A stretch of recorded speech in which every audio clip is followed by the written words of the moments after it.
welcome, foolish mortals, to another edition of How Will the Party Die Tonight? Um, so, every episode now, big things have been happening. So, let me recap for you all.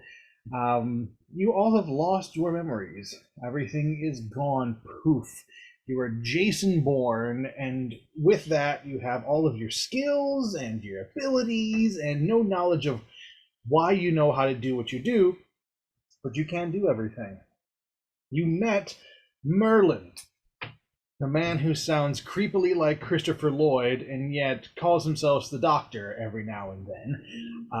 And as he runs around and tries to tell you a little bit about who you are, at least what he knows, you all learned your names, kind of learned that you came to Camelot and had been there for about 3 years, and had been trying to fix what was wrong in the sky. Remember, as you were walking to Camelot, being escorted by Merlin himself, you could see that the world was broken, that the sky was a pure black, with floating, instead of mountains, floating pieces of rubble and city.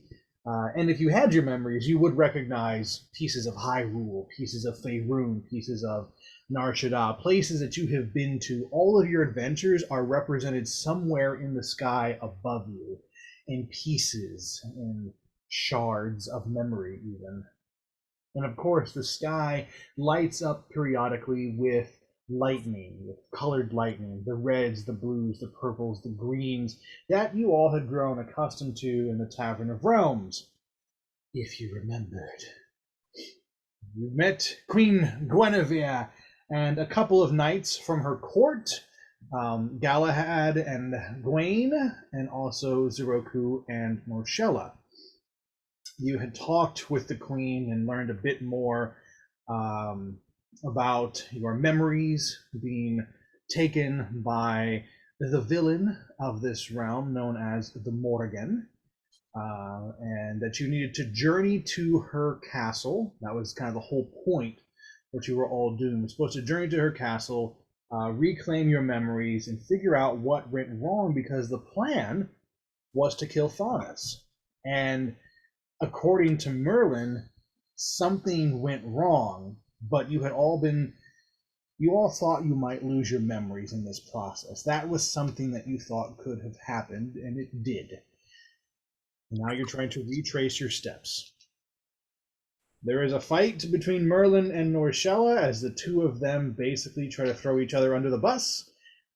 Both have dealt with time and traveling through it and screwing up the timeline for their own benefit, and the party decided to side with Norshella, and for her and her husband Zeroku to join the party and escort them to the Morrigan's domain, rather than using the Doctor to do this. As you all turn and got ready to leave, an envoy stepped into the Queen's court, being announced by random person. And of course, this envoy was Nimriani Sakuv, walking hand in hand with a green, with the green gemmed pane that you all had seen earlier, if you remembered, but you don't. But in this reality, in this version of Nim, she have found a way to embrace her curse, and her and Pain seem to have a symbiotic relationship. And you notice that anytime you can see Pain, he's always touching Nim. And she always will put her hand out, and they sort of move in a dance as they walk towards the party. And then when he disappears, you all have a conversation with just her. You learn that she is attached to the Morrigan in some way, that she knows the party, that you have all faced each other before in the past, and that she has one of your memories. She holds up this vial, this pensive-like liquid And I believe it was um, Grim who sort of teleports to the Morgan side, snatches the vial before anybody can blink, before anybody can even think of what's going on.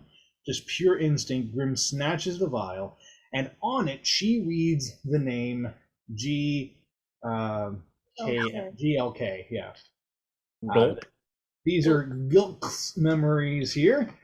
Um, and so you hold that vial in your hand, Grim.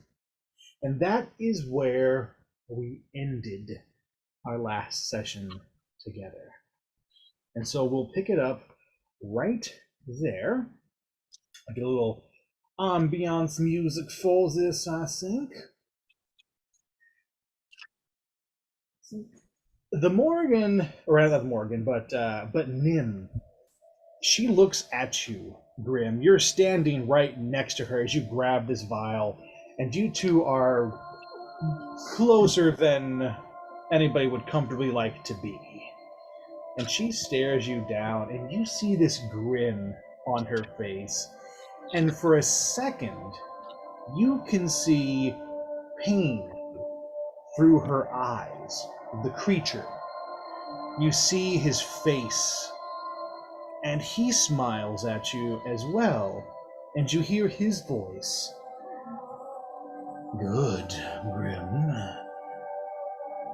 I'm impressed. No more freebies.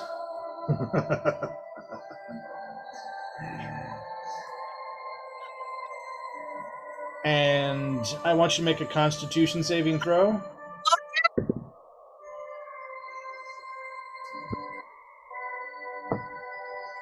Wow.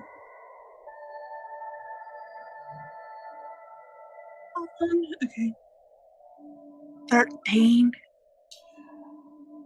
Just shy of beating. I rolled a 15. Grim, it's faster than you can see. Just barely out of the corner of your eye, you register a blur, and it's Nimriani's hand. She backfists you across the face, and you take what is that? 5. You take 5 points of damage from this hit. It's hard enough to knock you out of her space. You're a little too close for comfort, and knock you closer to the party. And you can feel that this hit isn't just the hit of a person, it's augmented through magic. You can feel almost pain's presence as the hit strikes you. Can I I know I haven't done anything like this in a minute, and I don't even think it's like a spell.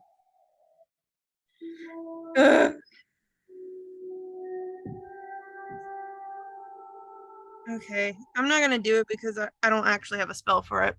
Okay, fair enough. Nim looks at Grim at the rest of the party, and she's like, "Right, didn't think you'd try something that cheeky. But then again, I should really know you better, shouldn't I, Grim? Even without your memories, you still are the same tough bitch. I can respect that. So here's the thing.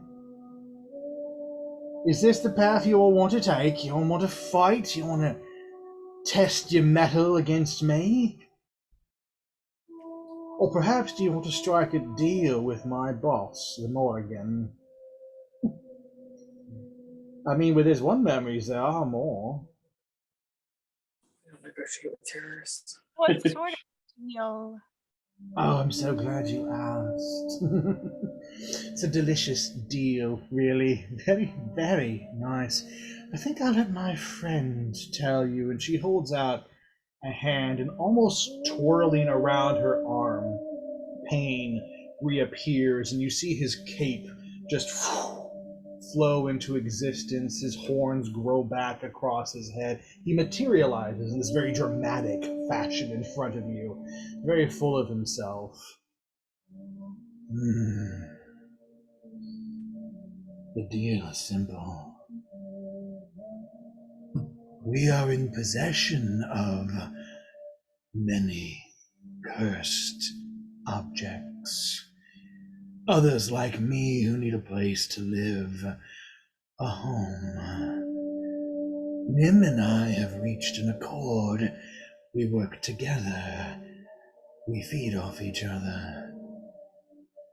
If you agree to a relationship like ours, then the Morrigan will return your memories and make sure you're on the winning side of the fight to come. You really all should take the deal. It's so much easier than trying to fight all this. Who really cares about Thornis and the realms and other people? It's so much easier to just look after yourself, really. Just keep number one in mind. You. What do you need? What do you want, huh? We can make it worth your while. I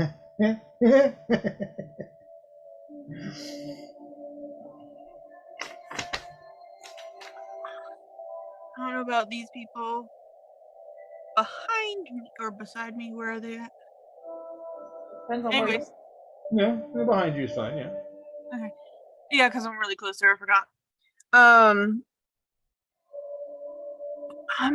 gonna have.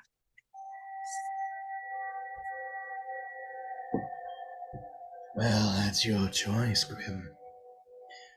But she said she doesn't speak for the rest of you, so what say you? Does anybody want a taste of the forbidden fruit? Come on, take a bite.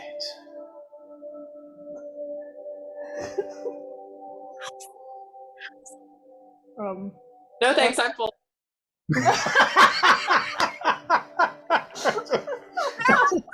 No, thanks. Because I was just like, Mike's just gonna be like, I'm strong enough without one of you. oh, I forget she doesn't have an accent. Like, when did she? Who's this? Yeah. He looks at her and he goes, "What happened to your accent?" I don't know. Apparently, I lost it along the way. Ah. Now she's kind of saying, I never had an accent.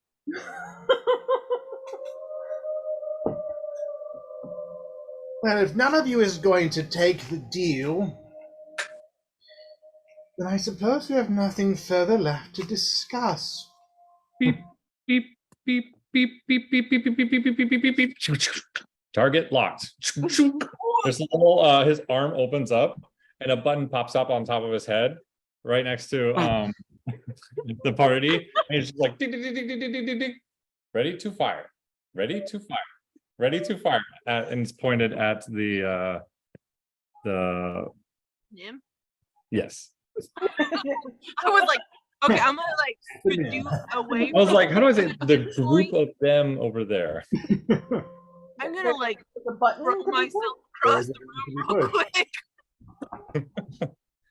Oh, I want to push the button. You can push the button. Push the button. I'm going to use Firebolt, which shoots a giant fireball from his arm cannon,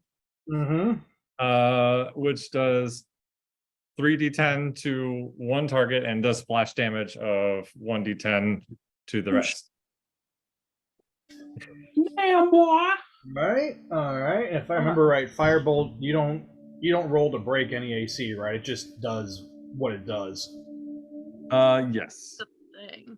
Yeah, because it targets a ranged area and then and then current however ranged they are to the center. All right. Go ahead and roll your damage. All right, we roll. Ooh, 16 damage to the first person, or however it lands. Mm-hmm. And then 7 damage to all others within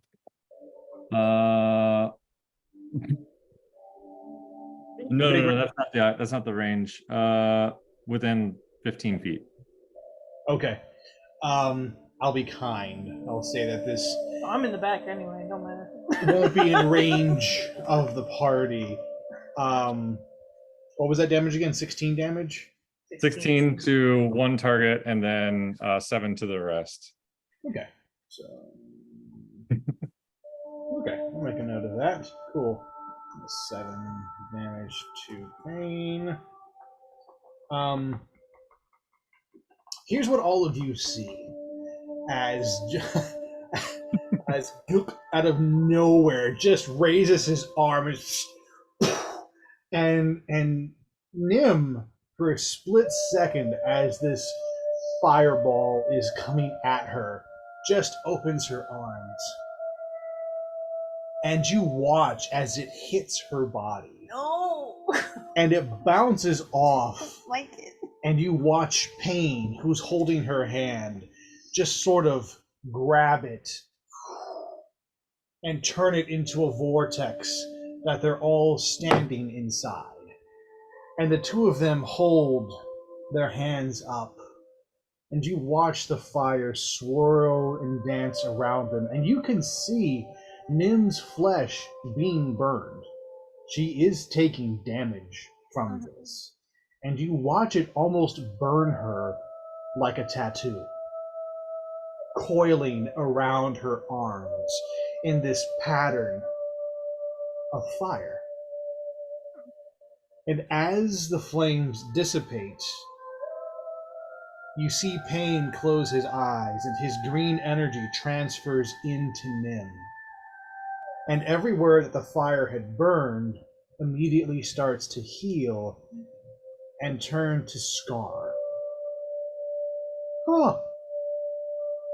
Wow, well, cheeky. That hurt just a little bit. Tickled, really. Always wanted to have a fire tattoo. I guess flame scarring works just as well. Thank you, little droid. GOK kind of like wakes up after some sort of instinct triggered in him, and he kind of looks around. Did I miss something? Oh, my little friend. Yes. Can I do an Arcana check and see, with the way this works, can I see if there's like a weakness in it, like some kind of attack that might actually hit them harder? Ooh, looking for a weakness. Sure, yeah. Roll Arcana.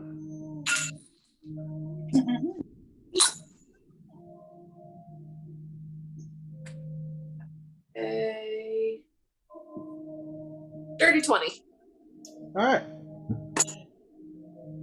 As you just sort of, again, this is all instinct for you. You just naturally open yourself up to the magic that's around you, and you can feel Grimm's magic, Nim, Pain, Keladri. You can even sense bits of magic within Gilk.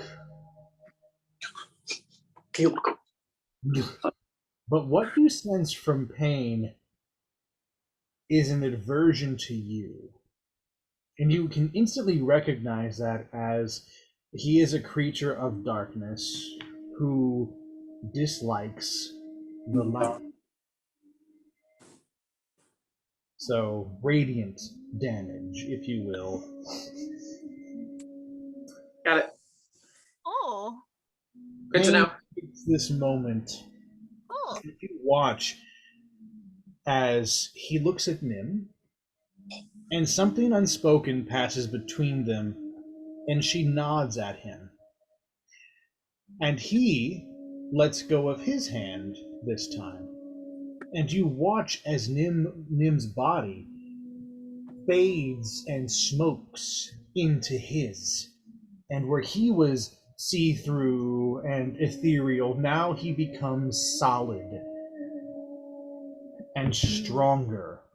You can feel it, Estrella, that his power has increased now that he is in control. If that's how it's going to be. Everyone make a wisdom saving throw. No. No, I'm just kidding.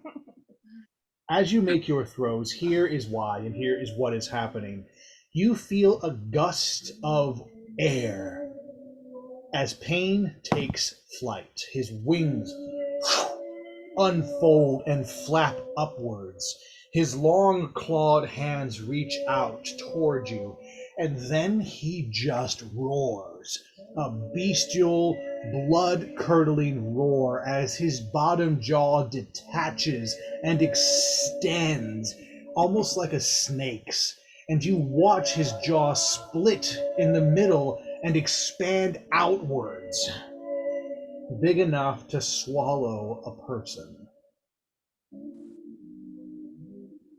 That's disgusting. What did you all roll? That's close. 12. 12. 9. 9. 4. 4. Oh, this is delicious. Poor guy. Okay. I What got a else? 21. A 21? No, that's a good roll. That's a good roll. 7. And Grim, what did you get? 19. 19. Kelladry, you resist what's about to happen the hardest, and you almost step forward while the rest of the party takes a step back.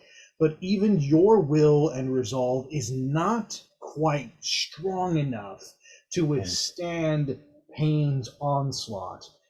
He has cast fear on the entire party. Here's what is happening.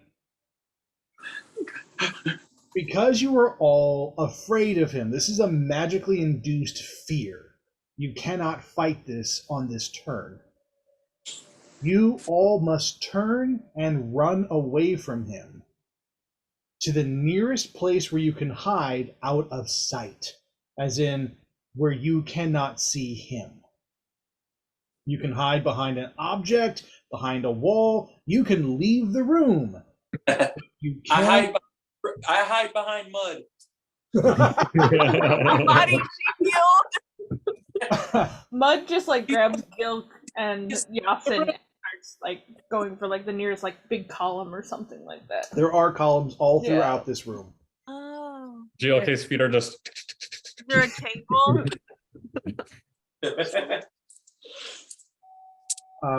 Kelladry, you're the last to turn and run, and you stare Pain down.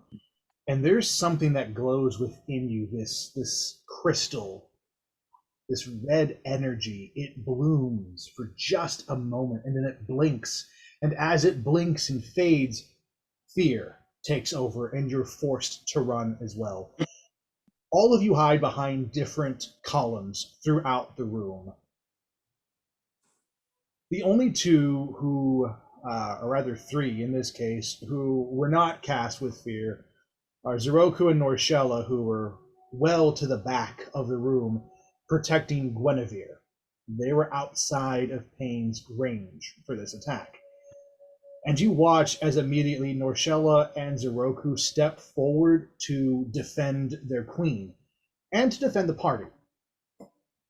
Norshella launches into a thunder wave, energy crackling from her fingertips as she combines her hands, and this wave of sonic energy just lances out in a huge column. And you see Pain flap his wings against it, but gets slammed against the back wall. Immediately, Zeroku is launching into the air, raging as the barbarian that he is, and starts to unleash a flurry of blows with his giant axe, many of them connecting with Pain's body. And you see gashes open in this crystalline skin and then almost immediately heal.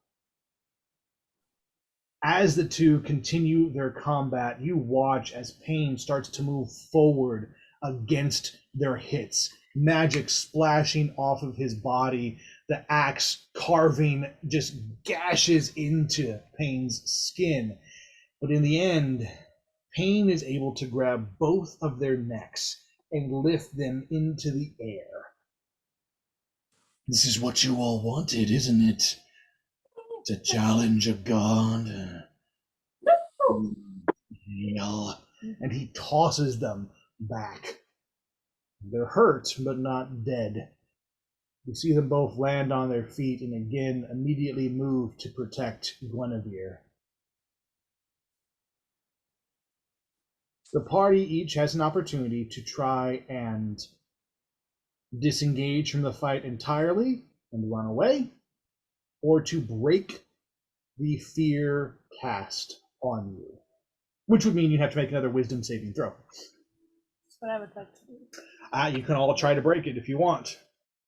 I'm trying to break it. Yeah. Okay. Me. Question. Mm-hmm. Is the roll higher than a 20? Yes. I can't break it. Mm. Oh no. Enough.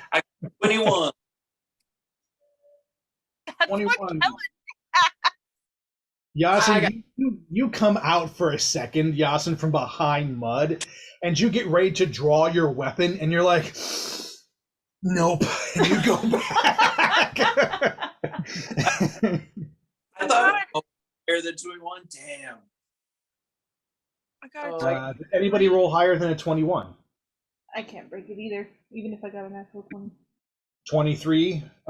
Grim, you step out of your column, and your hands immediately light with your eldritch energy, and everybody watches as this red smoke courses around your forearms, and you look at Pain and try to cast something at him. Your body wants to, and your mind is pushing hard, but Pain looks at you and just goes, "Go back to your corner." And Nobody puts baby in a corner. and despite every effort, you find your feet stepping back and back until you and move behind the column, and it's like you can finally breathe again. The roll to beat is 25. Shit. Yeah, I can't beat that if I got a 20. I said, yeah, I can't even beat that if I have a 20. Ah. I have a negative 10. Oh, God. Welcome to the big leagues. I mean, I could get to, I think one more. 24 is like the top I could get. Estrella, you have a thought? Oh, I said, point me to the small leagues. I'm going back.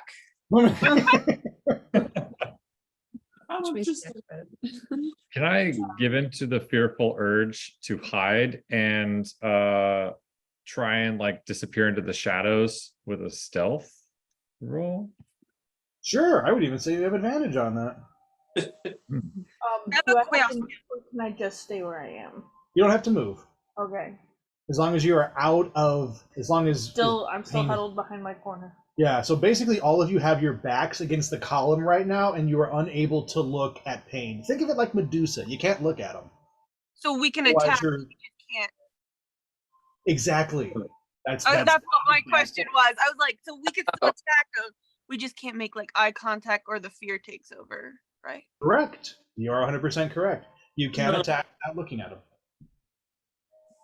So GLK's masterful technique with disadvantage or with like the regular roll is 27.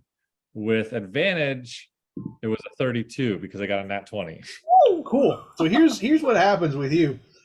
Mud is completely unaware that you slip out of her hands. Like, you are so incredibly quiet and incredibly stealthy. Something takes over in you that you are not aware of. Because remember, Grim is still holding your memories. So you don't have memories either. But there is some kind of instinct that takes over. And you become the ultimate freaking little robot ninja. And you are gone. Mud doesn't know. She just looks and goes, holy shit, Gilk's gone. Where did the robot go? Nobody in the room has any idea where you are. And anywhere that there is a shadow, you could possibly be. With a 32, I will allow you to appear wherever the hell you want, whenever you want to. So for right now, you are literally one with the shadows. As long as you do not look at Pain, you are free to move around. For all you know, I am a man underneath a box in a military base. Somebody got that reference. Kane just gets a little exclamation point. Blink! it's a Metal Gear reference. Solid Snake. Solid Snake. It's such a good game. So the games are amazing.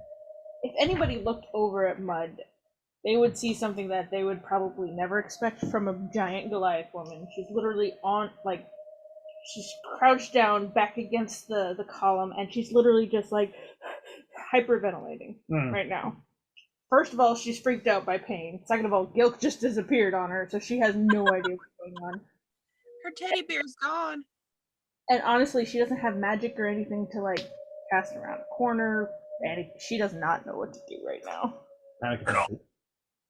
Oh, try to stick back to gods. Right. I will let you all have one more moment to do what you want to do before we officially decide to roll initiative on this fight. So everyone gets one more free action. Question. Is there? Yeah, question. So is it if we just catch sight of him, we're filled with fear, or is it like specifically his face? It is him. So his body, his presence. If you look at him, you have to turn away, run away, get as far away as you can. Right. Yeah, you can stare at his butt and still have the same fear. It wouldn't matter. It might be worse. I don't know. Is that something that we can like publicly acknowledge to the group? Mm-hmm. Yeah, what's Oh, going yeah, on? you guys can talk. Talking's a free action. Can have fun with that. Okay, then let's do that. Don't look at him. Okay. Start swinging. No, apparently not even his ass cheeks. So I have How do you know that? I tried. I tried. She tried checking him out. Left cheek, left cheek. The draw. Yeah, always the left, bro. Always the left. Okay, well, muted. in hearing this, Mud's going to try to pull herself together, and she would like to rage. You can rage. With With your eyes Choose your rage. Hey. Yes, I would like.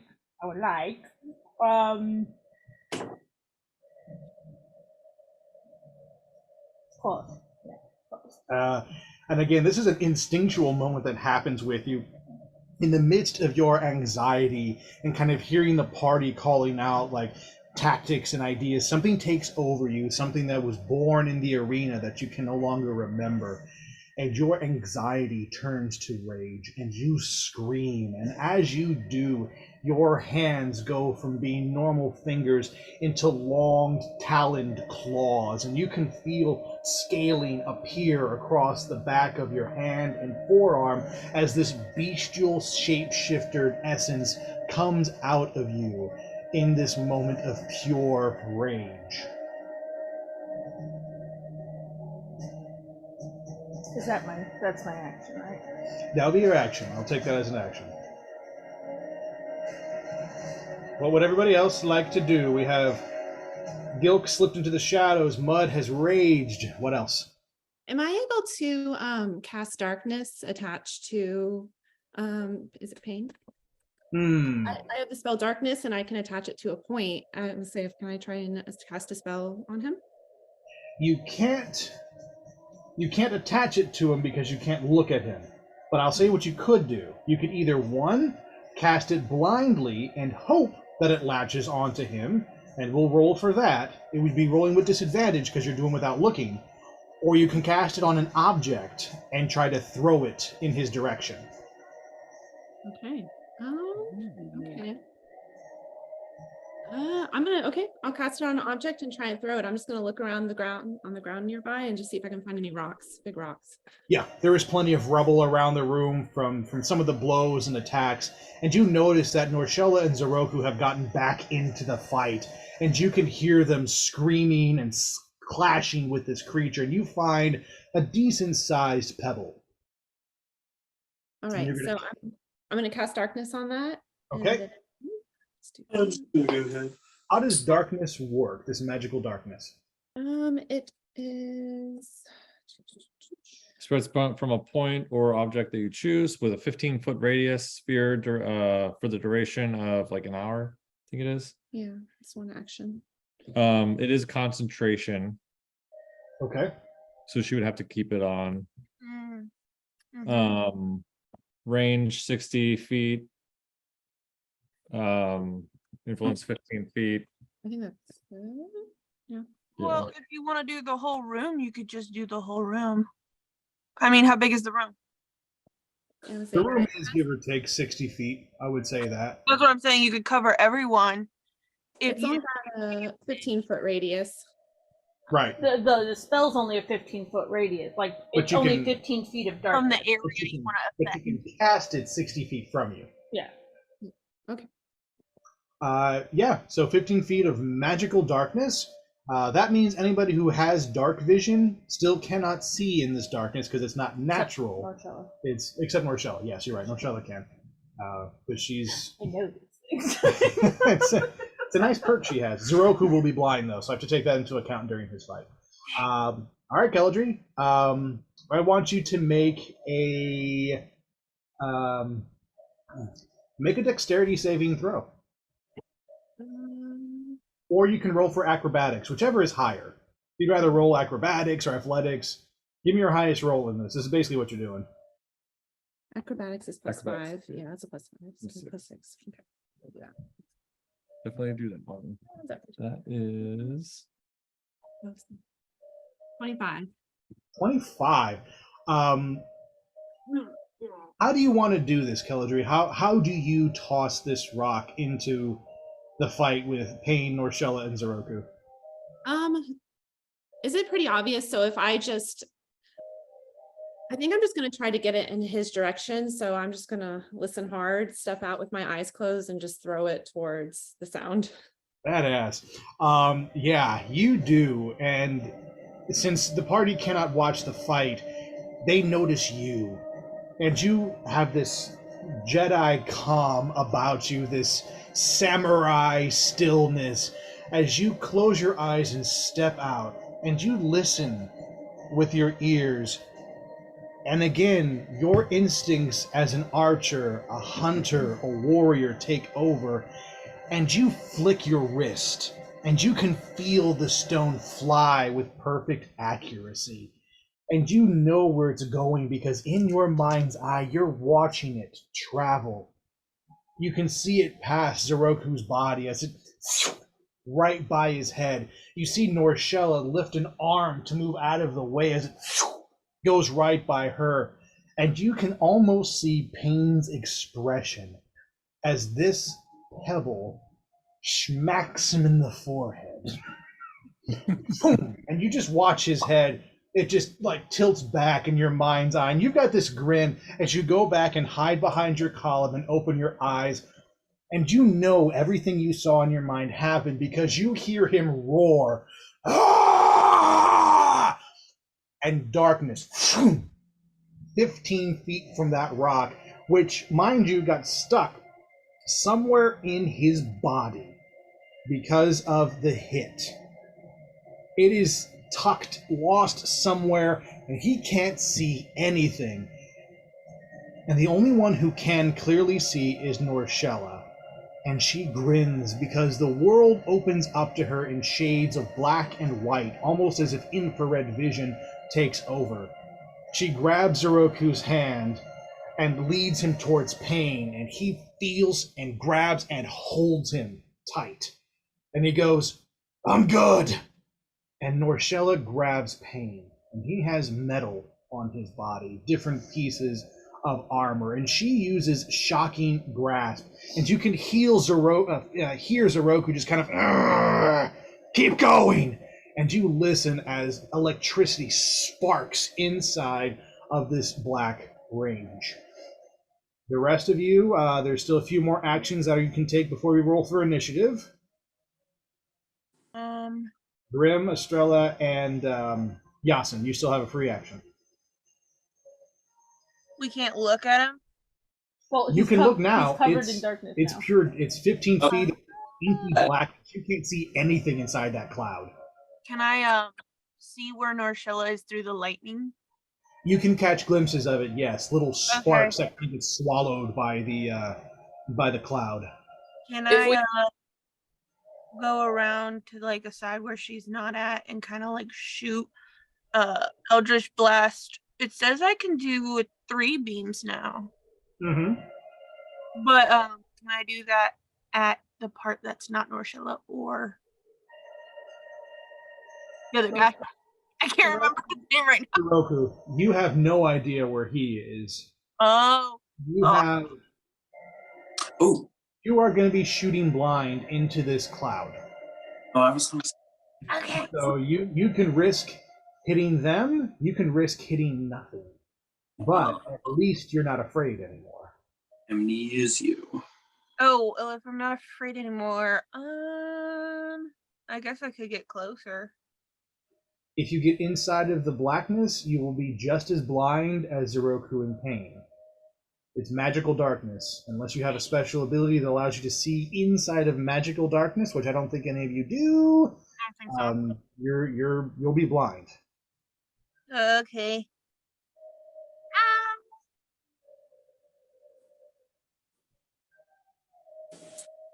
I'm gonna try. With Okay, not 3 because I feel like that's just making the odds worse. gotcha. So with one shot, so here's what you have to do. First, we're going to see if you can hit pain. Okay. I want you to roll 2 d20s and tell me your numbers. I have a number in my head. You need to be close enough to it for the hit to count.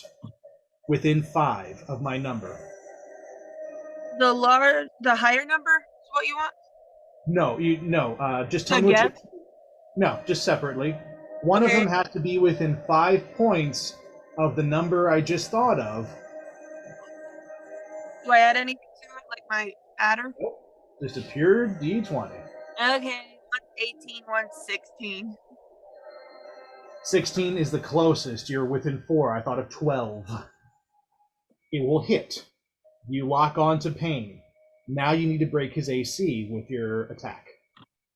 Okay. Make sure you add your spell modifier to it. Mm-hmm. 29? Nice. That'll break even his AC, which is exorbitantly high. Roll damage. It's still just 1d10. That sucks. I know. Crap. Which shape is the 10? Fucking hell. Sounds like a pyramid. Well, no, it's yeah. Is this one? Yeah, that guy. No, not that one. The double pyramid. Oh, okay. That makes more sense. I was like, how is that 10? Yeah. Uh-huh. That's Okay. it.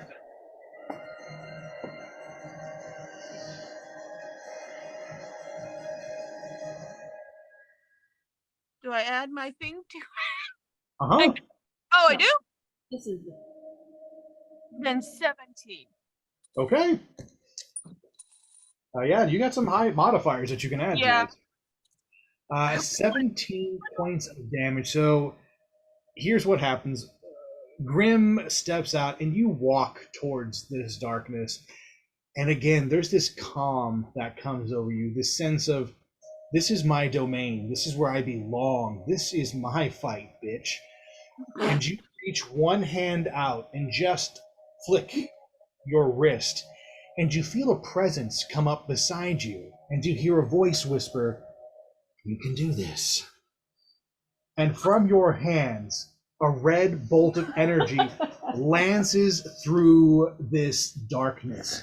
And it travels for 15 feet, and you see it get lost, swallowed up by this inky black. But then you hear the sound of sizzling flesh and a scream from pain as he roars in pain. taking 17 points of damage. I'm gonna just be like, what the fuck? Because I didn't know what the voice was. I'm like, ah! She's just like, and as you do that, Grim, for a second, you almost see this rakishly handsome, well-dressed man just kind of poof away into the shadow as you kind of close your connection to him in fear for a second. But you do glimpse his face, and it is Alexander. and you're like, oh, well, maybe not. Oh, hang on. Hey. He looks an awful lot like Rysand, and just, it's just it's all good there. Resand, right, Akatar. Oh. No. Everybody says his name different. Estrella and Yasin. Yes, Yasin, you two are the last with a free one? Yeah, I would like to. I want Yasin to kind of, even though it's like he would open his eyes and see nothing, I want him to keep his eyes closed and just kind of, even though he can't remember it, I want him to be able to just like in his subconscious, like how he would do, like if he was on his ship and like just trying to like steady himself even though the ship is rocking. Yep. I would like for him to just pull out his scimitar and be able to like try to make like a dashing stab at Pain. Okay. I would like you. I will do the same thing that we did with Grim. Okay. Roll 2 d20s. I have a number in my head. If you're within 5, you will find Pain. The number's 9. And am I adding anything or Nope. just Straight okay? 1. Okay. Jesus. Whoo! First one was 2. Second was natural 20. Okay. Believe it or not, the 2 was your better roll. My number was 5. Within 5 points of the number. Yasin, you step out like the master commander you are. The world is your ocean, and in your mind, you are on a ship. And you can feel the eddies of magic around you as if they're ocean waves. And you walk forward, and to everybody else, you look like Captain Jack Sparrow. You seem off balance. You seem like you're just all over the place. But then if you really steady it, you are dodging Norshella's lightning energy. You are moving past Pain's wisps of green light. You even step into the path of Grim's Eldritch Blast and just kind of duck around it. Your body is completely in tune with the flow of energy around you. And suddenly, people can tell that you are in a dance with the magic around you. And you draw your sword as you enter this inky blackness. And we hear just the subtlest shriek as you make contact with Pain's body. Roll damage. You already hit. Don't worry about it. Just give me your damage on the scimitar. It's 5. I think 17. 17. We got another mighty 17. Y'all hit the way how you should be. Nice. You feel your scimitar sink into him, and you feel a hand grab yours, and it's Zeroku's, and you feel it drive the blade deeper into Pain's body. And Zeroku's like, about time someone else was in here with me. Brother. Estrella, you are the last one with a free action. What would you like to do? Okay. Oh, I've got 2. I want to try a new one. Please. I would like to use a cantrip. Oh, no, wait, that's not. It's radiant. No, never mind. Okay, I'm gonna do Sacred Flame and cast some radiant damage. Okay. The dex is 15. Okay. Do one. And this is just like a big area of effect. You're just going to splash damage on everyone inside this sucker? No. I was about to say. I am not. Jeez. I guess I'm gonna pull it. Well, I would need to know exactly where he's at. Fuck, Chris. So you have a couple of options that I'll let you do. First option is you can just splash the damage, and everybody in the range has to make a dex save, and whoever gets hit by it gets hit by it. It's your greatest chance of hitting. Can guarantee you will hit Pain. Okay. And Shella and Zeroku and Yasin. Those are the ones who are in that, so they would all make a dex save. Or you can try and pinpoint where he is, play the same game that Grim and Yasin played, and spell sculpt, as in only attack Pain. The risk of that is you could miss him entirely and put all of your magic onto one party member instead of spreading it out. So pick your poison. Okay.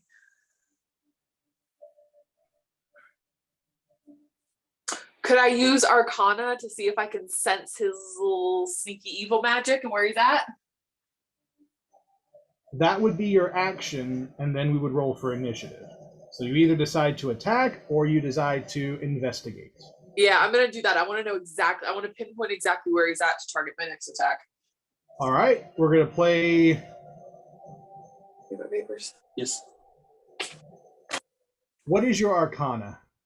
I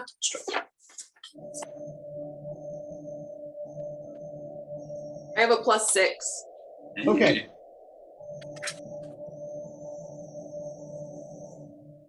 That is going to be Okay. Roll a d20. Uh-huh. And you have to get higher than the number in my head. Oh, yeah, that's usually how this works. The number in your head is too fucking high, though. Not always. Chris, that's an 8. Total? Is that number in your head? So you rolled a 2. Yeah, I sure did. I set it at 10. I thought it was low. Oh, I'm so sorry. I really want. He was trying to help you. Did she just like? She just was. This is an IRL rage quit. Oh no! Oh man! Emily, come back! Eli's just like, Love you. The ice cream, but come back. I know. Get ice cream, but come back. Eli's like, if you don't mind, I'm just gonna sit you over here. Oh man! It's one of those nights. Do it. That's better than pirate liquid. good choice. No, it's all good. Okay, here's. To be shocked. No, I'm not gonna drink this during I wouldn't have blamed you. Just because I'd rather see something cooler than Estrella not find Pain out there. Would you like to blind cast? No, Estrella doesn't remember anything, but she has an immense guilt complex about hurting other people, so no. Okay. Oh my gosh, just do it. We can take it. No! We are strong. Even here's Oroku out there. I can take it. Okay, so you don't. So you step out, and of course, none of you are currently under fear, but you don't. You can't tell where he's at. Not exactly. You just know that he is probably as far from you as possible. So he's somewhere in the back of the room, or rather the front, if you will. He's by the front door, the door that you all came in. You know he's in that direction, but you couldn't pinpoint him exactly. All right. As you all get ready to roll for initiative, something happens. So don't worry about rolling. Another door opens to your side, and out steps an old woman with a staff.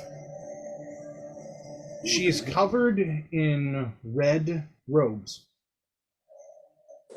Small horns protruding through the horns. Wrinkles across her tiefling face. And Guinevere looks. "'Tis about time, Nightingale. Deal with our intruder." "Of course, your majesty, I would be delighted." Pain! Fuck you! Yes, I thought you'd say as much.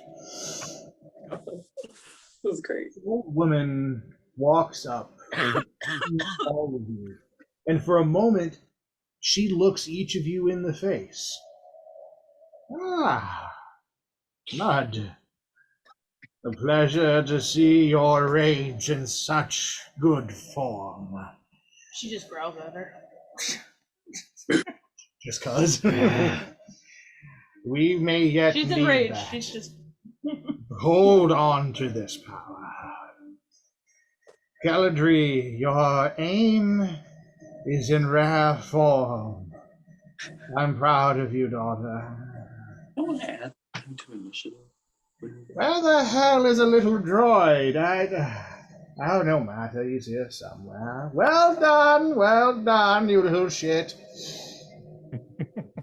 Estrella, you stayed your hand out of love, but sometimes it is okay to burn those who can handle it. Grim, you hesitate to unleash your full power upon those who deserve it, and you hide from the love that's in your heart. Yasin, I know you can hear me in there. You charge forth like a man drunk with power. If I were younger, I'd hit that.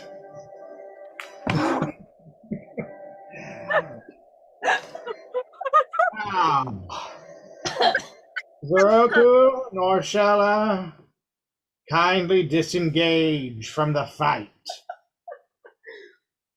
And you can hear the sound of armor and movement as they step away. About this darkness. And she passes her hand from the ceiling to the floor, and then and just shoves the darkness out of the room. That's better. Now we can stand face to face. Pain. And for a moment, all of you are overcome with fear again because you can see him. But then it shifts, and you feel your strength rise as you see pain diminish. With each step, this old woman hits her staff on the ground, and a shockwave comes out. Boom! And you watch as pain descends and shoves 2 fingers high into the air on each hand. 1 finger, it's 2 fingers total. But even those are brought low to the ground as he kneels before this woman. You know who's your better, boy. Who's your own daddy? I've seen things you could only imagine. Your darkness is a parlor trick. And as she talks, you watch her own tendrils of energy just feed and smoke from around her, red and black. When you've seen what I've seen, then, boy, you can dare challenge me.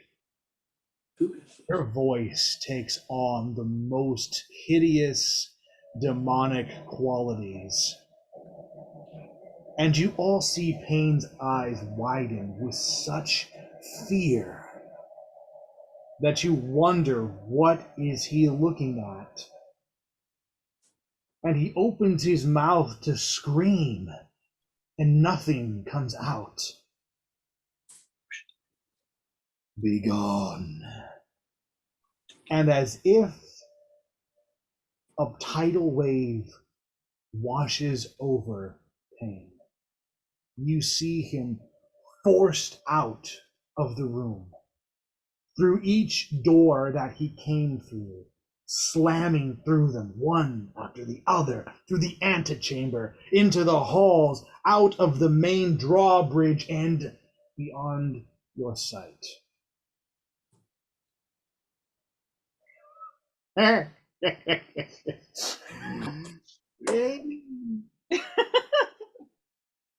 And the old lady turns around.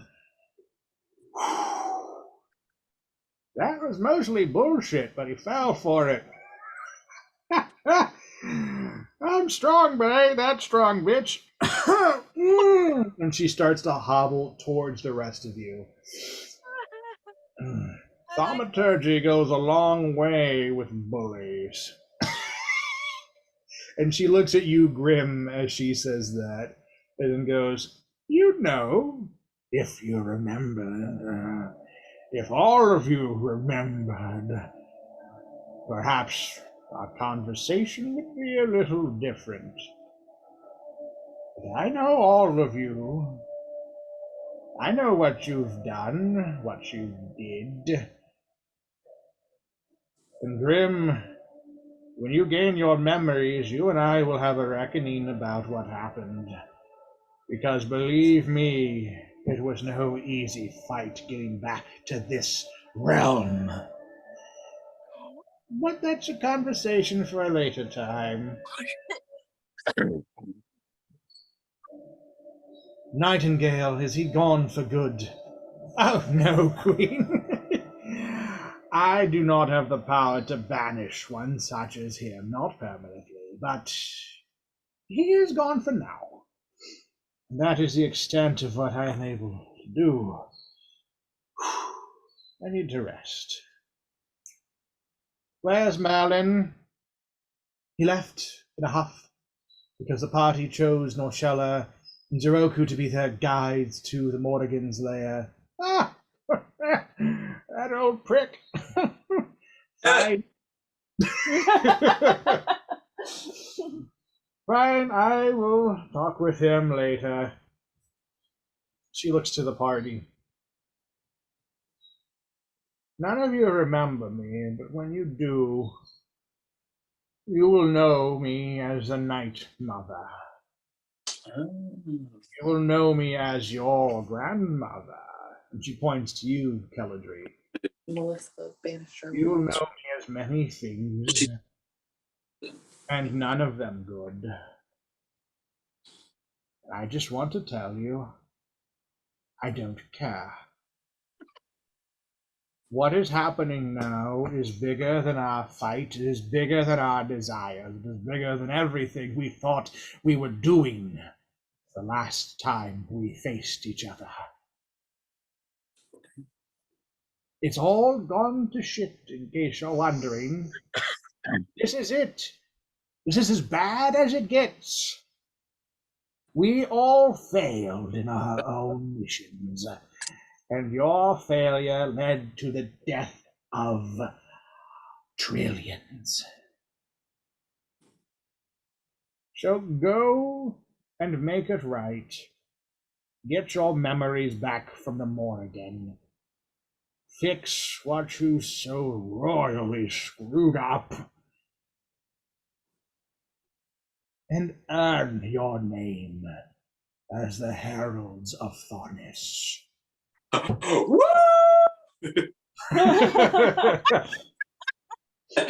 like the NCIS. Yeah! Or Law and Order. Oh, good. I was like, Something like that. Yeah. I bid you all good night. Zeroku Norshella. Watch them. They're like babies, even with their memories. She bows once to Queen Guinevere, and then steps through the door that she had opened, closing it gently behind her. Well, I think that was enough excitement for one day, Queen Guinevere says. You all may stay in Camelot for as long as you see fit to rest, recuperate, do whatever you need to do, but the only answers for you are in the Morrigan's chambers, so do go there as soon as you can. Watch yourselves out there in the wilds. None have survived the journey from here to the Morrigan's lair, save for your party. So it can be done. It has been done. But know that none others besides you have done so successfully, so be cautious. I think I would bid you a good night as well.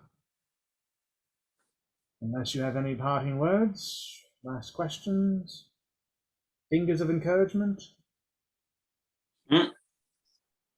Mud just throw up and grim. I was like, fingers. You did teach this to me when you came here. You said it was a symbol of victory from your time in Nar Shaddaa. Victory in the arena. And so I bid to the two of you, not to the two of you, to you and your party, victory. Victory for all. And with that, she walks out of the room very gracefully. It's Mud still got like talon hands for a second. She's like, You shake it off. Because of the nature of that fight, I will not hold anything against all of you. Like in Mud's case, when you rage, you should gain exhaustion from that. I won't, because that was just a fun I wasn't fight. even raged that long. No, but it would still. But yeah, no, I ain't even raged that long. no last attacks. Keep that in mind, that fight against pain is not, it is a real fight. So you will encounter him again in Morrigan's castle. But where's Gilk? Where's Gilk? Gilk, you're still hidden as long as you want to be until you pop out. I actually already know where I am. Two eyes open on the boob-shaped helmet that is sitting on Zeroku's head, and he looks down at his make eye contact, and then like boing, it springs off of his head. Oh shit! What? Oh. And Norshell is like, you didn't feel that on your head? No, I didn't. Stop judging me. And he runs over to the rest of the party. Norshella walks up to the party and kind of, brushes off a bit of dust and residual magic. It literally like a little of electricity kind of flings off of her.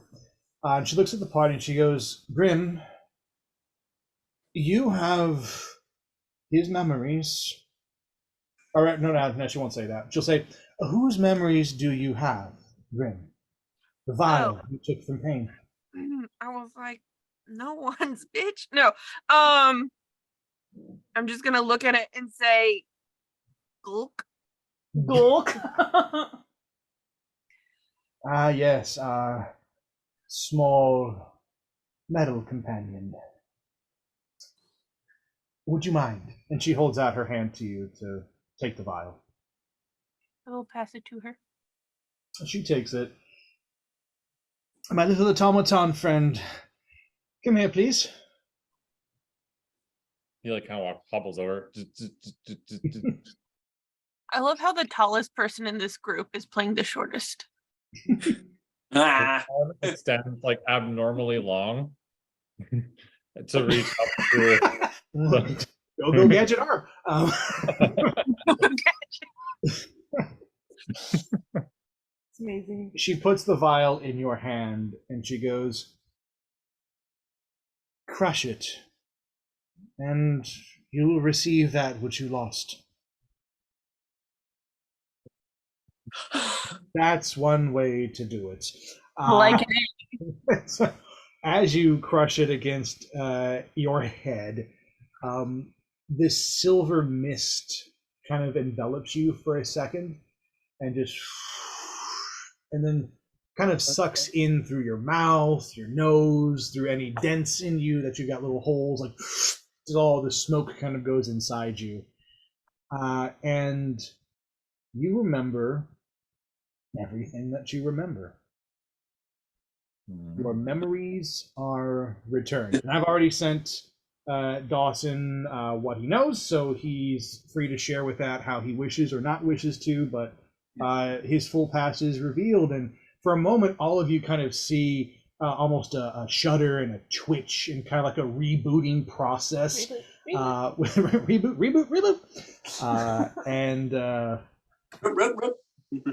And if you would like to talk about the process, explain whatever you wish to share. His head starts like spins around. General Lantern Kid approaching, and he turns into a little lantern. And it's like, I guess this was my original purpose. And he kind of like retracts it, everything. Loading. Ah, ding. And then he kind of looks over them. Ah, hello, friends. My friends who I have many memories with. I will share with you one memory for each.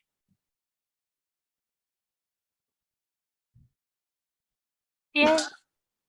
I just like, good for you. And then I'm gonna turn to the closest person and be like, I hope my head doesn't do that when I get mine back.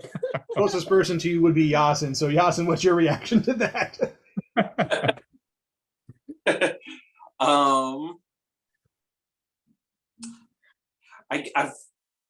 I'm next to Gilk, right? Grim.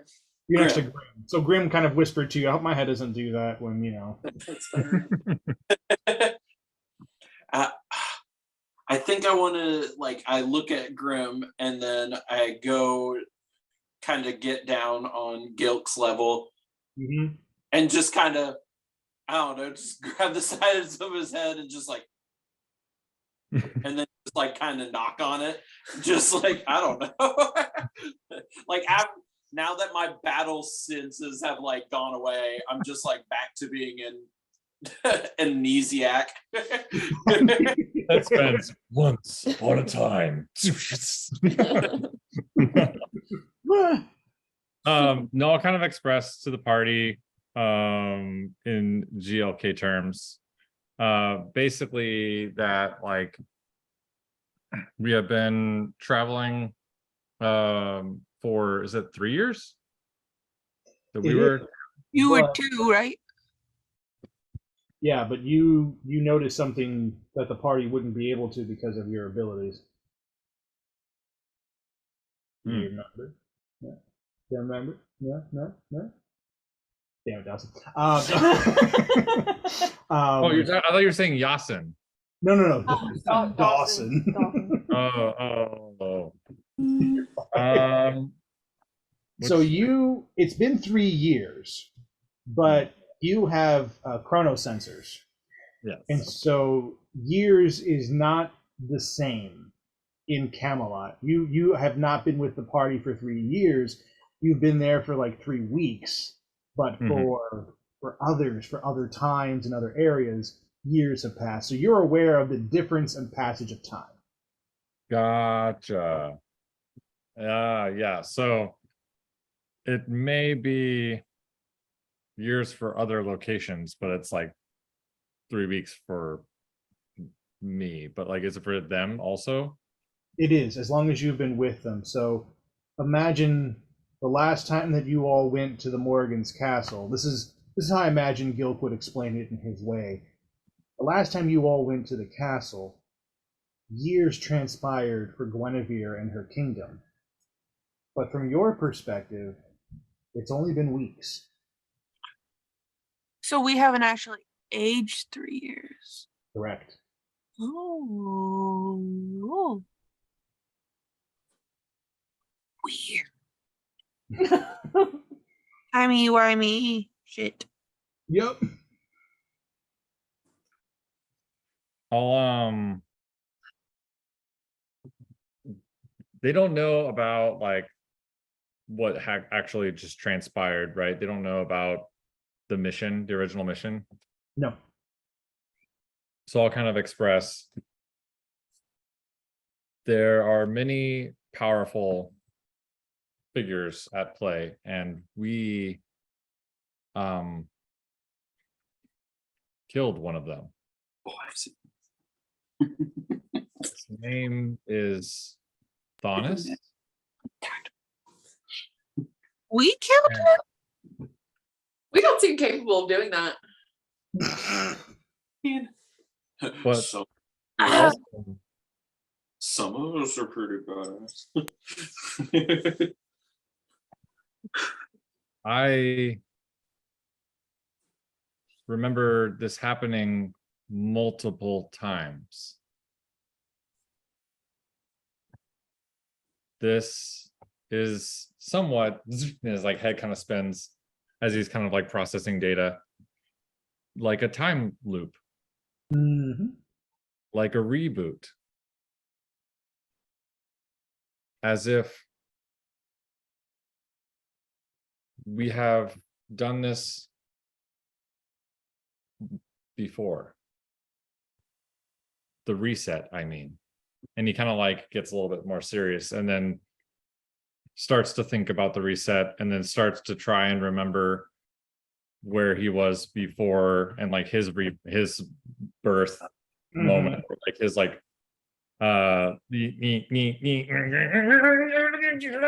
he starts to like freak out and just and a little sparkle.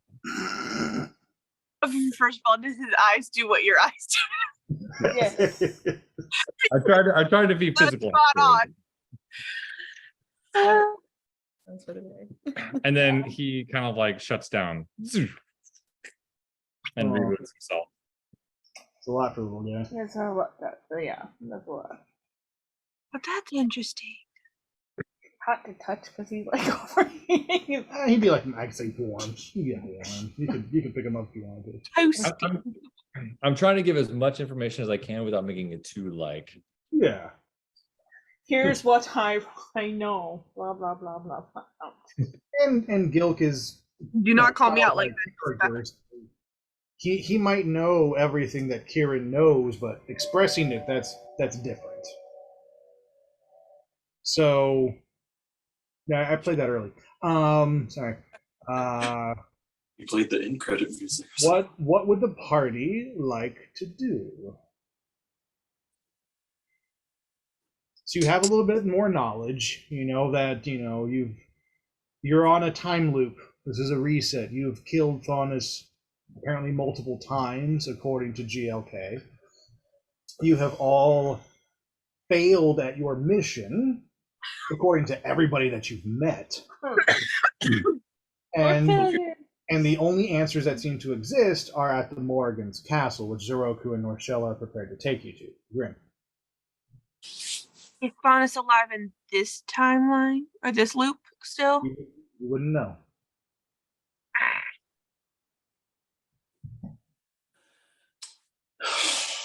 I don't know. Group? Are you all ready to tally ho and journey forth? To face the wilds in the Morrigan? Or do you all want to hang out in Camelot and I don't know, hang out in Camelot? I'd like to ask Gilk if he knows how we keep rebooting, keep resetting. Roll history. Oh. For Gilk. I want to see if Gilk knows. Look, has to roll history, not you. Oh, 9.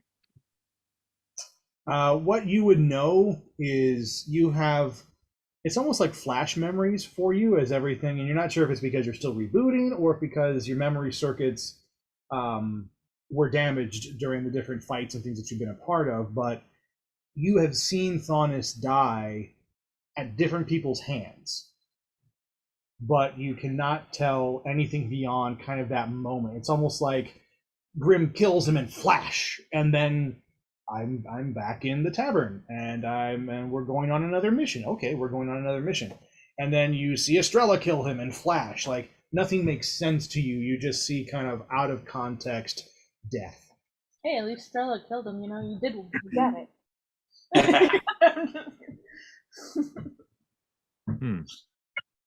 It seems that whatever the loop restart is, it happens around Thaunis's death or rebirth, whichever way you look at time.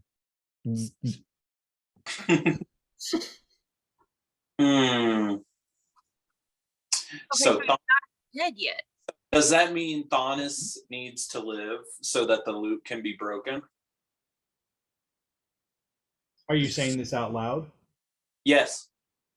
Norshell and Zeroku can kind of hear a bit what's going on. They're next to all of you. And Norshella goes, "We have never discussed that before. It never seemed like the right option. It was always about having to kill him to set the time right." Huh. Look, I don't know who any of these people you're talking about are, but if you want somebody killed, point me towards them. Just Calm down. That's so much less threatening without the accent. It starts to turn into a Brooklyn accent. Just point me to a guy, okay? Good, kill him. Wicked smart. If that is what you wish for, my giant woman, I can definitely point you towards things to squish. I do like. Whoa! Stop it! You're talking too much about my accent. It's coming back. I do like squishing things. I do like squishing things. Yeah, I get that. I'm right there with you. Just kind of. Yeah. Yeah.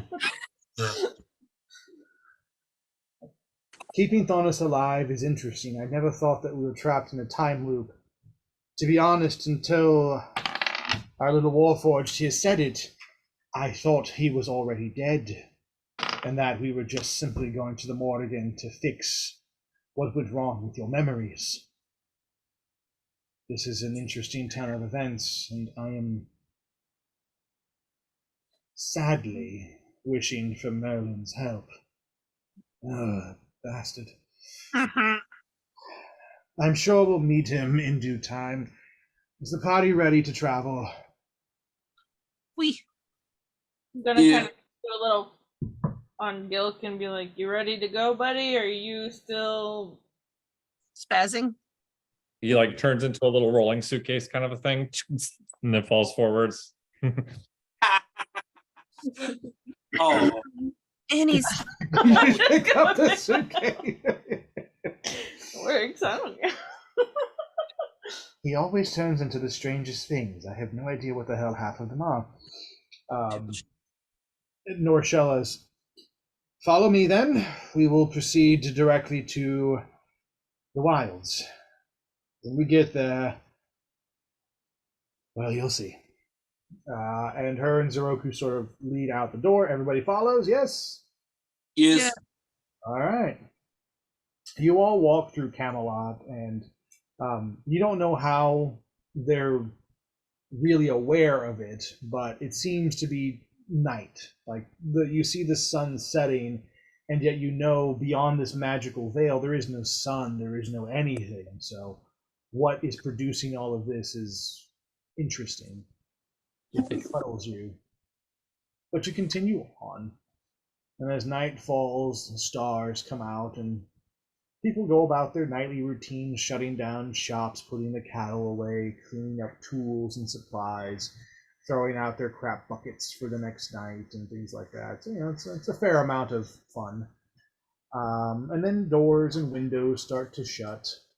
You can see light from beneath the cracks in the doors and the window frames, and as families kind of huddle down, and there's a sense of fear of the night, almost as if they're worried something may penetrate through the barrier that was created and haunt their dreams. But you make it to the portal, the entrance to it, and Norshella takes her hand and summons a little spark of electricity and touches the portal, and you watch it ripple and sort of open from the static touch that she used. Merlin hates it when I do this to his portal, says it takes him hours to fix it. And she opens up a passage big enough for an average sized person to walk through. Zeroku has to bend down, which means Mud, you're gonna have to you have to crouch, you gotta get squeeze through. Just crawl through it, bitch. But all of you make it through. Damn. And as you get to the outside, the door, the portal instantly sort of seals itself. And you are back in the wilds. Sure you didn't get your memories back, Grim? Yeesh. Get along with the guy. No, Alexander already got him. Out here, you notice once again just how bad things are. It's not even just that there are ruins floating amongst the black void above you, but that the ruins themselves almost seem to melt in places. The best way I could describe it is like a Dali painting, where the clocks were all sort of melted over objects and things like that. That kind of perspective. The world looks like that. There are objects like ladders that climb up a wall and then melt over the top of it and come down the other side. Mirrors that are bent at weird angles. Trippy. And you look to see if you can notice people or animals. For a moment, out of the corner of your eye, you swear you can see a shadow move amongst the ruins. Norshella brings out her staff, which is in 2 pieces at her belt. Unsheathing them like a sword, she brings them together and uses her electricity to sort of fuse them, and then casts her hand over the top and produces a small 15-foot sphere of light. This will not be easy, but it must be done. Stay in the light. Do not move out of it, not even an inch, not a step, not a moment. Keep your eyes fixed forward. There is no light besides my staff. What you see out there is illusion. There is nothing but darkness and shadow. And there is something in the shadow that will hunt us. Merlin called them the Vashta-Narada. Some of you may have heard of the boogeyman.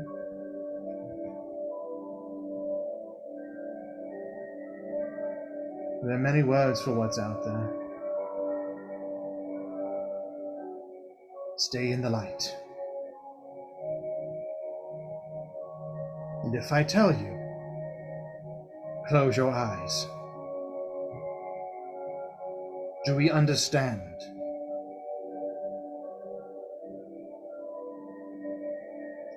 Yep, Mud moves right up, like right behind her. And she looks for nods and thumbs up from all of you. Okay. We will move as quickly as we can. If you have 2 shadows, tell me immediately. Ooh. All of you look down at this moment, and you all notice only 1 shadow from her light. As she is the furthest most point in this circle, your shadows all go backwards, behind you. They live in the shadows. They hunt through shadows. If you have 2, it means they're hunting you. And there's not a whole lot we can do about it. So stay in the light. Are we ready to go? Yay. And you just hear Zoroku whisper, I don't know whether you're hot or you're scaring the shit out of me. I kind of like it. Yeah, like there it is. And so all of you make your way through this minefield. Does anybody risk a glance beyond Norshella's staff? Nope. Grim, anybody A else? glance? Yeah, a glance. Did she say not to look at it? She did, but I'm asking if you want Oh, to take it. no, my ass would look. I'm sorry. I'm really bad at that. People are like, don't open your eyes. I'm like, That's it. So Grim's gonna take a peek. Anybody else taking a peek?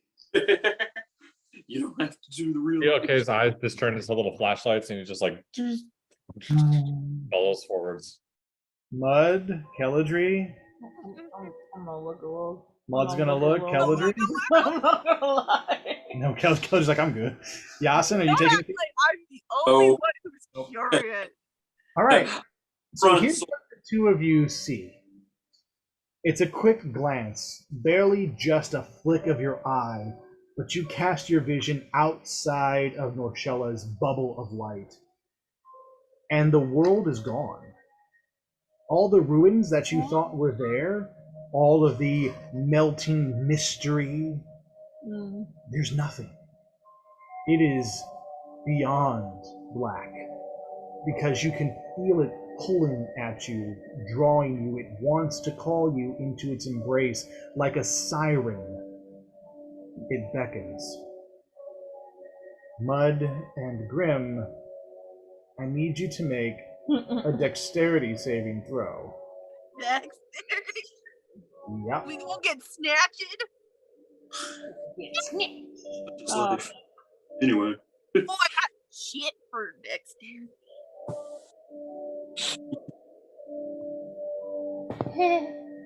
Ooh. 18. 18. 2. 18 plus 2, so So dirty dirty 20, 20. and 18 for Grim. Okay. The 2 of you are fine. That pull, you're able to resist it. And Grim, you can hear in your head, good, Valencia. Good, just focus on her light, it'll be fine. And the voice sounds distant. It sounds distant to you, almost as if through a tunnel. But again, you recognize the male voice from earlier inside the castle. I'm gonna say in like my head, I'm not gonna say it out loud since he's Okay. talking in there. Yep. I'm gonna be like, who are you? My name is Alexander, Valencia. But I know you don't remember me, so don't worry. Just trust that I have your back as I always have. I'll keep you safe. We can talk later. Focus now.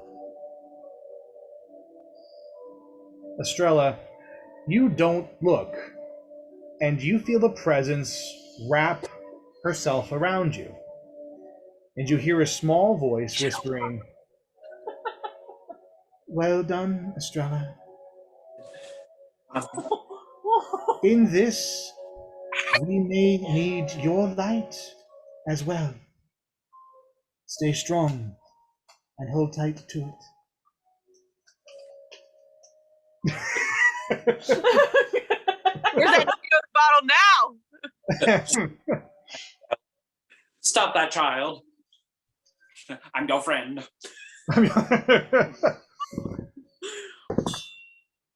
That's amazing. You all make it about 17 meters. You're moving slow because, as a large party, you can't move too fast, or the light will leave you. But as you move 17 meters out from the castle, you hear somebody crying out in the darkness. And at first you can't tell if it's male or female. It's just a sob in the distance, but as it gets louder, you can tell it sounds like a man. And you hear him out there.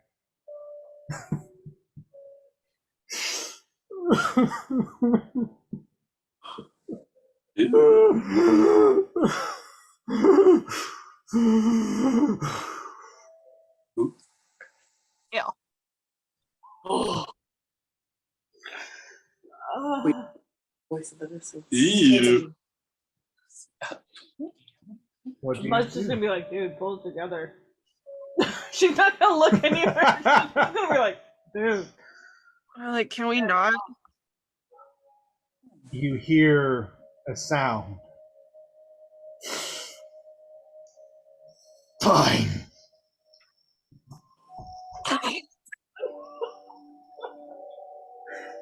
Oh.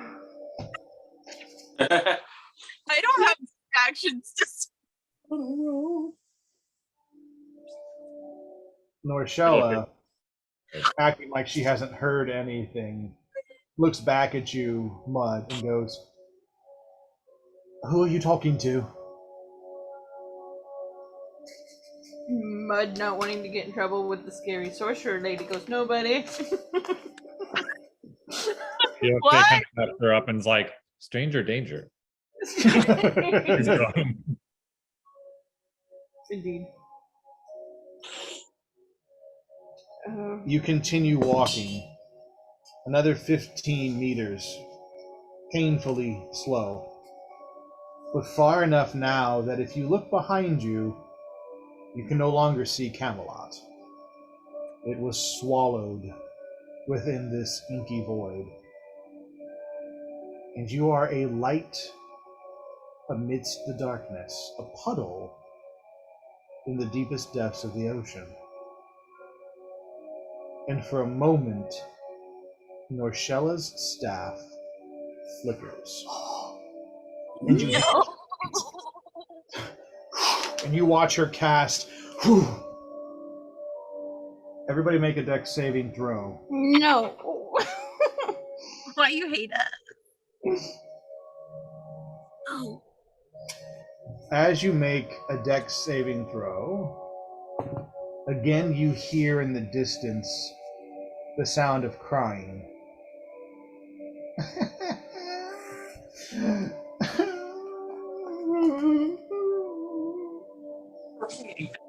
And it sounds like a child. Oh. It could be a little boy or a little girl. It's at an age where you know it's hard to tell they're too young. Yeah. The pitch sounds the same, but you just hear this little child. Help! Help! Help! Please, please, please help me! I don't want to die. I don't want to die. I don't want to die. What are your numbers on your dex save? 18. 18 for Grim. You're fine. Huh? I'm sorry, Mud. It's fine. Sorry, I Mud. was like, I didn't even say it yet, but cool. 14. We'll come back to you. Estrella, 15? you're fine. Oh my god. Dawson? Yeah, you're good. Kelladry and then Gilk, 20. you're fine. 23. You're fine. Oh, good. Am I gonna get taken? Grim, you look down and you can see You have 2 shadows. I don't even know what that means right now, but I'm excited.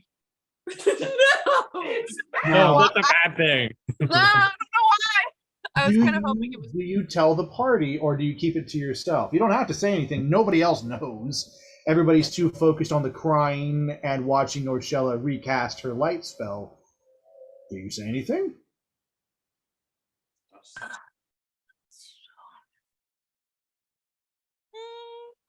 I think I should say something to at least one of them. Okay, you can say something to one of them. Who do you want to talk to? Well, or I'll just say it out loud, I guess. I'll be like, so you said Remember, we shouldn't have 2 shadows? Is that Norshella just stops in her tracks, plants the staff, and turns to look at you like just this slow turn, like what did I tell you? And she looks down and she goes, I'm so sorry, Grim. I don't know how to help you. Even the doctor can't help in these situations. Perhaps if we make it faster to the Morgan's castle, maybe they won't attack you there. Maybe they fear her more than they're hungry. Mud picks up Grim. You do. Easily. Yep. Um, I'm gonna pick her up. As you do, you notice that her 2 shadows follow you. One, her normal shadow to one side of your body, and her second shadow not being cast by light, but just existing, going in the other way. I want to like step on. And you have her. That's it. You've picked her up. That's all there is now. how am I being held? I kind of like I Oh, want I to hoisted princess you held, up. damn it. what? Princess hold me, bitch. Princess hold me. I'm high maintenance. You hear Alexander go, yes, you always were. Zips away. I was just gonna toss you over her shoulder, but I Oh, guess that's fine. I was just being extra. oh, fine. I can watch your back. Literally. We have to move faster, says Norshella. And then again you hear, please don't leave me. I can't see.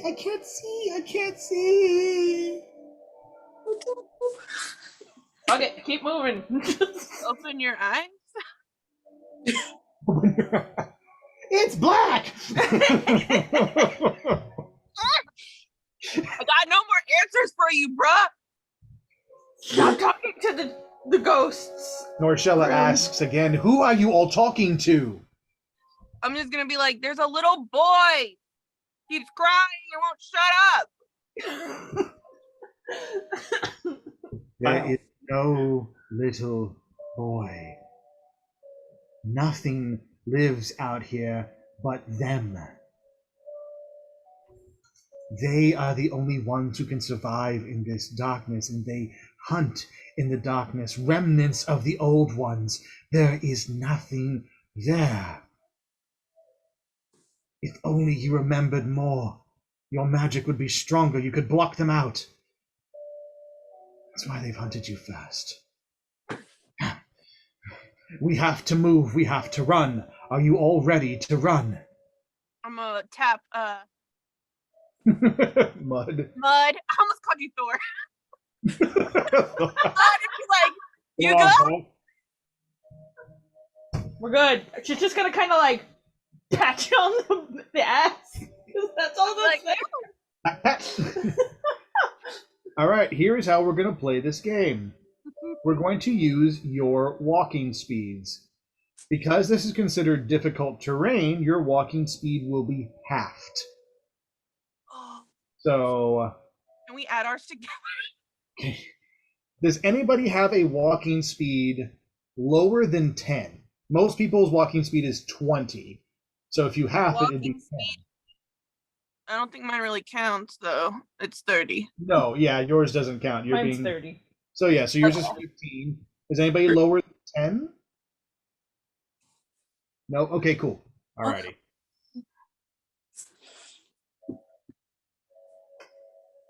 Every time we move 10 meters, 10 feet, 10 whatever unit of measure you want, we're all going to roll. Oh Lord. Norshella says, we're about 100 meters from the castle. Oh, shit. You all cannot see in this darkness, but I can. It is just at the height of my vision. We are close. Every 10 feet, every 10 meters, we're going to roll. And we're going to see what happens. The party ignores this crying child, and as you keep walking, every meter, the kid gets louder. It becomes deafening. Don't leave me! I'm gonna, no! Nah! And you just hear him scream as if something devoured him. At 5 meters, you see another light out there. Not far past Norshella's, maybe 20 feet to the party's right. And in that light, you can see Merlin standing with his sonic wand held just above his head, casting this light. At 10 meters, everybody roll a d20. Don't add, just roll a d20 and tell me your numbers. Even me? Yep, everybody. 10. 10. 19. 19, good. 15. 5. 15, 5. Ooh, brilliant. Mine was 12. 15 and 12. Everybody below 15, you all look down. You have 2 shadows. I already have that. Trilla has 3 Do I have shadows. 3? Does Grim- Leah answer that? Is it lower or is it actually like 15 and lower? Lower. It's under 15. So if you're at 15 or above, you're safe. So dramatic. He's trying to throw you under the damn bus. That's your husband. Oh gosh. So I think so. It's just Keladri and Yasin who don't have additional shadows, right? You're the only 2 that are still safe. The rest of you have multiple shadows. Cool. And Norshella's light starts to flicker more. You continue walking another few meters, and you are getting really close now to Merlin. And he's staring at the party, and you just hear his voice. What are you waiting for? Party. Come over here. I can take you the rest of the way. Norshella's magic will only last for so long. Trust me and come over here. No. GLK's little node that has a little ball on top starts going blinking red. Meek, meek, meek, meek, meek, meek. Alert, alert, alert, danger, danger. Danger will run. Can I Danger. well, what is it called? Like a check on him? Insight. Yeah. So you're going to stare at him to do this. No. You are blind. You cannot stare at him. You're fine. You're back there.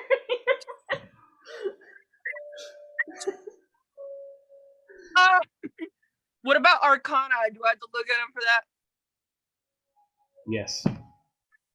Does everything I check for? Just keep moving. Out here in this darkness, if you rolled an Arcana check without looking at him, this is what you would feel. This is what all of you are feeling. Oppressive. Pressure. From all directions. Like being underwater. You can feel every inch of your skin being pushed upon by some outside force. And some of you, those of you with extra shadows, almost feel a breathing on the back of your neck that makes your hair stand up. And Merlin still calls out to the party, "Don't be a fool! Get over here!" Does anybody jump over to his light? Nope. Nope. Cool. Nobody's talking. Nobody's looking. You all press on. You continue past him until you reach your next 10-meter stop. And Norshella's light flickers. And as it flickers, you hear a sound only when it is dark.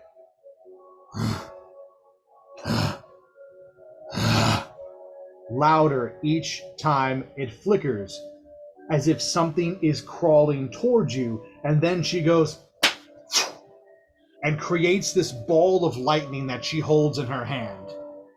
We're gonna have to leave the staff. It's drained, but I can hold this. Everybody roll Constitution saving throws, except Keladri and Yasin, who need to roll Dex saving throws. The rest of you have hitchhikers. Hitchhiking ghosts. Constitution. Yep. Ooh, that's my good one. I got 22. You're good. I'm gonna grab Rochelle's staff out of the ground just because. 21. Grim, you're good. 21. Estrella, you're good with 21. 14. 14. Keladri, you look down and you notice a second shadow with you now. No. 17. 17. You're still good. Yasin only has one shadow. I'm taking Rochelle's And staff, by the way. Gilk, 10. 10. Oh, I was like, one? No, I have real. Oh, it's backwards.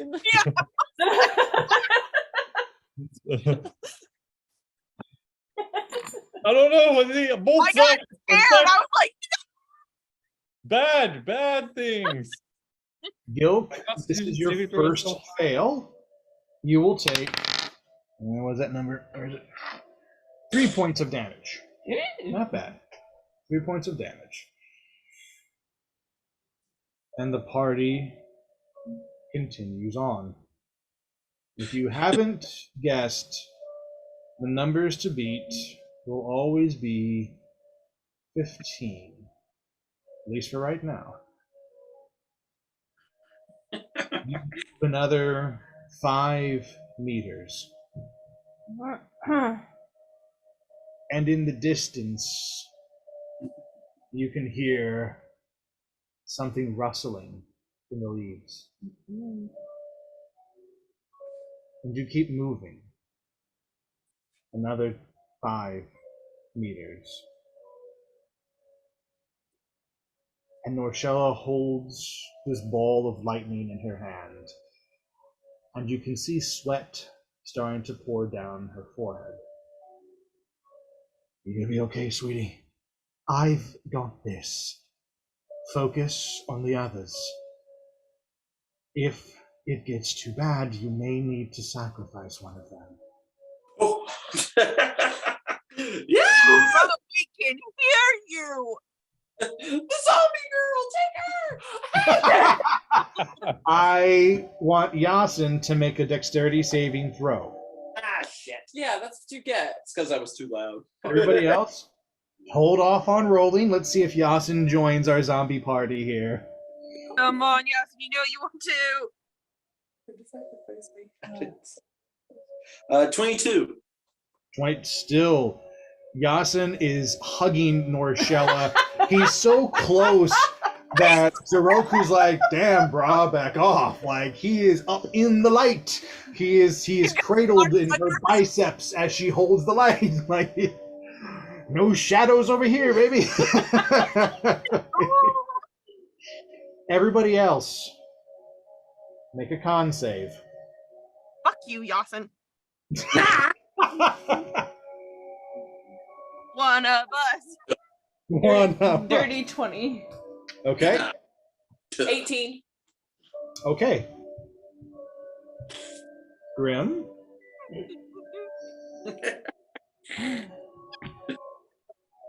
12. All right. Keladri. Throat means so chaos. 10. Gilk. 16. What was that? 16. 16. This will be Keladri and Grim's first fail. I'm marking this because we got a long way to travel. The two of you will take 6 points of damage. Oh, okay.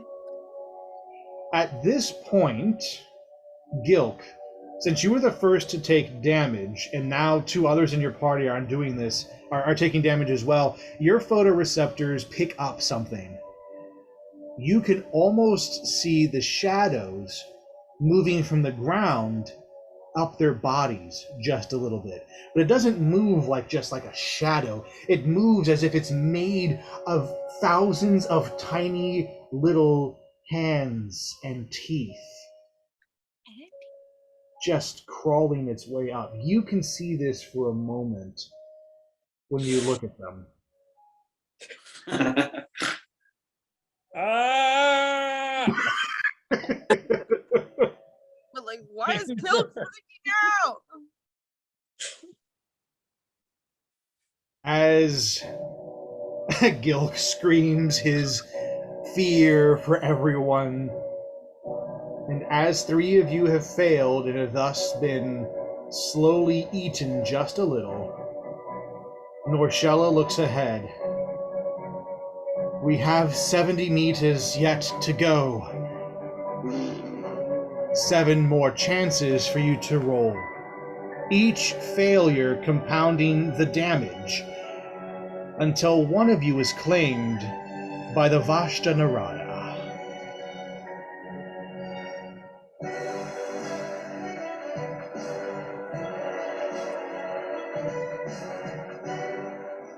And that is where we will end tonight's session in the middle of a dangerous trek through the woods. Okay, but like, if I get taken,